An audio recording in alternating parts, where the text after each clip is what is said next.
Vandag se naam kom eintlik uit 'n vreeslike mooi gedeelte, of 'n baie mooi gedeelte is Genesis 16, is die verhaal van Hagar. En ons sien hoe Hagar sleg behandel word. Sy het swanger geword met Abraham se kind. Sarai, en eintlik het Hagar verkeerd gedoen. Sy het Sarai begin minag. En toe begin Sarai haar verskriklik sleg behandel, so sleg, dat sy nie meer kan sien om aan te gaan saam met hulle nie. En sy hardloop weg van hulle. Nou Hagar, sy Egiptiese slavin, met al hulle afgode, sy dien nie Jahwe nie, sy is 'n Egiptenaar. Dan gaan sy in die woestyn in, en in die woestyn kom die Here na haar toe, Jahwe, en hy vra vir haar, Sarai, Hagar, waar kom jy vandaan en waar gaan jy heen? En dan is daar 'n hele interaksie tussen die Here en Hagar, waar die Here met haar praat. En in die proses besef sy dat sy Jahwe ontdek het, dat sy die ware God ontdek het. En dan in vers 13, sy het toe die naam van Jahwe aangeroep. En sy het toe vir hom, U is die God wat my sien, wat my raak sien.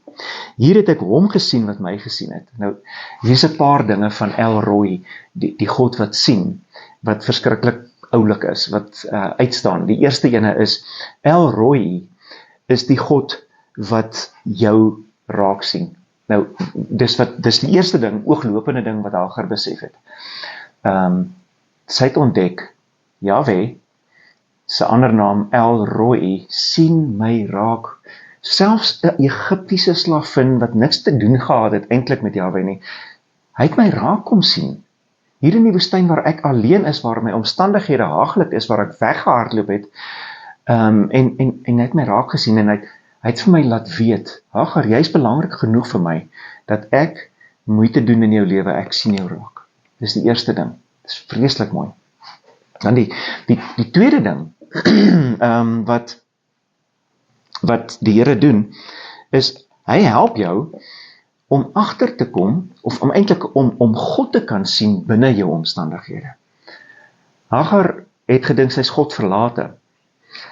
Sy is verag, sy het weggehardloop, niks van haar lewe maak sin nie, sy het nie 'n plan vir haar lewe nie, en wat die Here vir haar help, is om agter te kom, maar ek is by jou, ek is saam met jou binne in jou omstandighede. God wat my raak sien, is die God wat saam met my in die moeilike omstandighede is. En dit gaan nie dalk maklik wees en vinnig wees om hier uit te kom nie, maar die groot ding is, as ek net kan raak sien dat die Here saam met my in my moeilike omstandighede is, dan gee dit my hoop vir die toekoms. En dan, as julle nou sien, die Here het vir haar 2 vrae gevra. Hy vra, waar kom jy vandaan, waarheen is jou pad? Sy kon net een van die 2 vrae antwoord. Sy weet waar sy vandaan kom. Ek vlug weg, Here. Ek kon dit nie meer hanteer daar aan die kant nie. Ek vlug. Waarheen is jou pad? Nee, ek het geen idee nie. Sy antwoord nie as die vraag nie. Geen idee waarheen sy op pad is nie. Geen plan vir haar lewe nie. Dis net haar omstandighede was so sleg, dat daar's geen plan nie. En dan, die manier hoe die Here met haar praat, gee hy vir haar 'n plan vir haar lewe. Hy wys vir haar, ek het 'n doel met jou lewe. Jy gaan 'n seun hê, en jy moet hom groot maak. Ek het jou nodig. En die God wat raak sien, gee vir jou hoop. Hy sê, ek sien jou raad. Ek kan eintlik jou help om na jou eie lewe te kyk vanuit God se oë. En as dit gebeur, dan begin jy God se plan vir jou lewe raak sien. En dit gee jou hoop. Hy sien my raak, ek sien hom raak. Hy wys vir my wat sy plan is. Hy wys vir my 'n plan vir my lewe, wat vir my hoop gee, en vir my 'n toekoms gee, verwagting gee, van waarheen ek op pad is. En dan, hy maak my oë oop, sodat ek soos hy kan kyk. Daardie laaste gedeelte wat sê, ek het hom gesien, hier het ek hom gesien, wat my gesien het. Daai woordjie wat, kan ook wees soos. Dis 'n dubbele betekenis woordjie.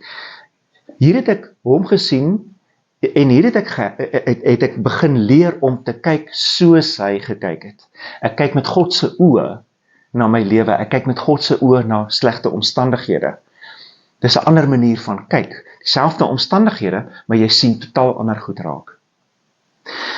Die Ou Testament het altyd, het altyd geglo, wie kan die Here raad gee, wie kan sy planne verstaan.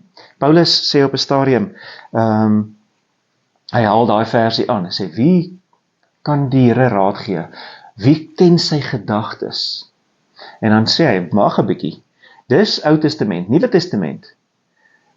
Ons het sy gees, we have the mind of Christ, ons het die gedagte wêreld van God, ons het El Roi, wat ons raak sien, ons het El Roi, wat ons kan nou kan sien binne ons omstandighede, wat niemand anders kan raak sien nie.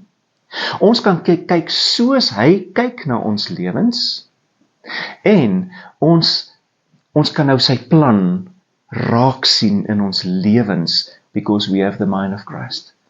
Die Here wil vir jou hoop gee vandag, El Roi, om raak te sien, dat hy 'n plan het met jou lewe. Dat daar 'n toekoms is. Hy wil hê dat jy jou eie lewe moet kan sien, vanuit sy oë, vanuit sy perspektief.